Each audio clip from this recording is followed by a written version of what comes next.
Perkenalkan, nama saya Wayan Dani Saputra dari kelas 4E Teknik Listrik di jurusan Teknik Elektro Politeknik Negeri Bali.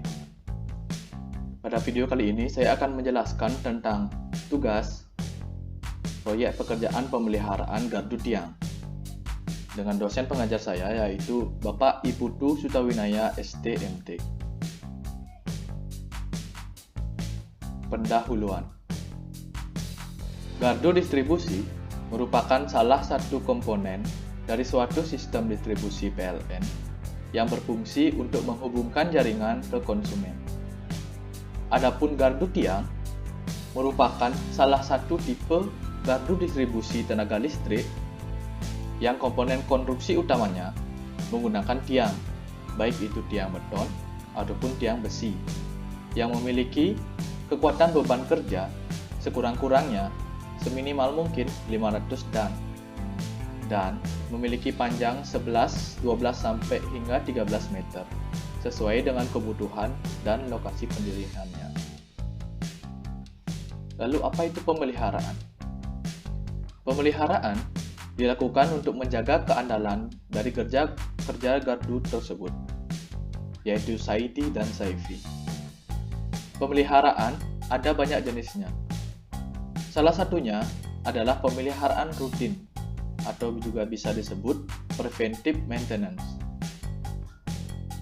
Pemeliharaan yang dilakukan adalah untuk mencegah adanya kerusakan peralatan dan memperpanjang umur dari semua komponen gardu. Adapun kegiatan pokok dari pemeliharaan rutin ini ditentukan berdasarkan waktu seperti triwulan atau 3 bulan, semesteran atau 6 bulan sekali, atau bahkan sampai tahunan. Bisa juga sesuai dengan perencanaan yang dilakukan. Jadi, pada presentasi kali ini bertujuan untuk membuat perencanaan proyek pekerjaan lapangan untuk pemeliharaan gardu tiang yang difokuskan untuk sekali kerja pada satu gardu tiang dengan pemeliharaan preventif.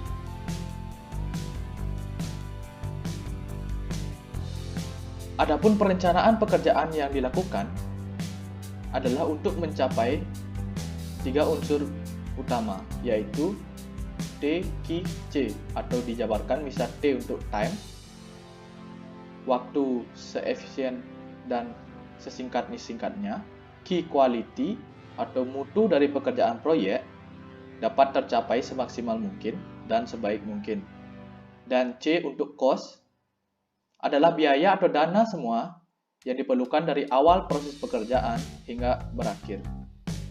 Adapun bagian-bagian dari pekerjaan ini adalah pertama, pembuatan time schedule. Pembuatan time schedule ini berguna untuk menjadi acuan selanjutnya dalam melakukan pekerjaan di lapangan. Setelah time schedule selesai dibuat, masuk ke penyiapan sumber daya.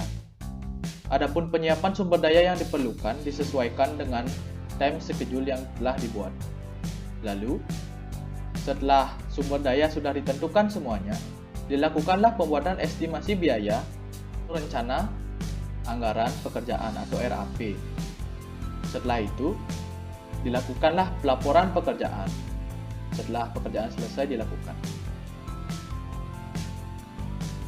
Jadi mari masuk ke time schedule. Setelah membayangkan dan merencanakan, adapun network planning yang dapat saya buat adalah sebagai berikut. Seperti dilihat di gambar, adapun keterangan pekerjaannya adalah nomor 1, persiapan pekerjaan. Adapun itu doa, briefing, pemakaian APD. Lalu yang kedua adalah pengukuran nilai arus, tegangan, dan putaran fasa sebelum diputuskan dari sumber listrik. Lalu ketiga, pemutusan gardu dari sumber listrik. Setelah itu, yang keempat memasang grounding pada sisi primer trafo dan setiap jurusan beban. Lalu kelima, maintenance pada bagian trafo. Keenam, maintenance pada PHBTR. Kegiatan 5 dan ke-6 dapat dilakukan secara bersamaan sesuai dengan time schedule. Lalu, Lanjut ke nomor 7, melepaskan semua kabel grounding dan penormalan aliran listrik.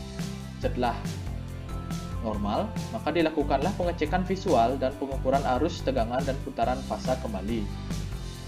Sekaligus dapat dilakukan paralel dengan membuat laporan dan briefing sebelum pulang. Selanjutnya, masuk ke bagian penyiapan sumber daya. Yang pertama yaitu tenaga kerja atau sumber daya manusia.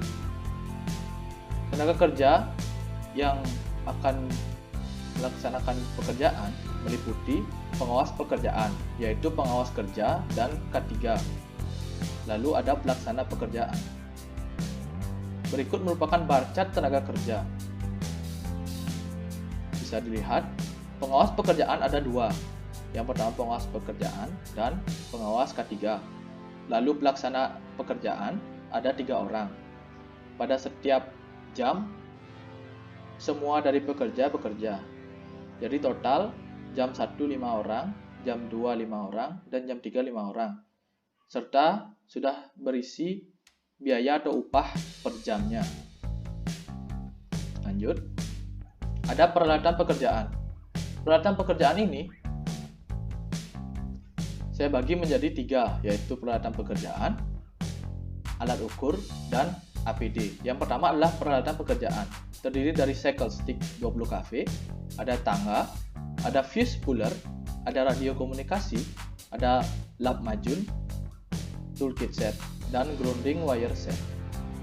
Lalu, peralatan pengukuran digunakan untuk pengukuran selama proses, yaitu tang ampere meter, volt ampere meter, meger 1000 volt dan 5000 volt, earth tester, dan fast sequence. Selanjutnya, ada APD atau alat pelindung diri yang meliputi helm safety, sepatu safety, pakaian kerja, safety gloves, safety belt, dan P3K.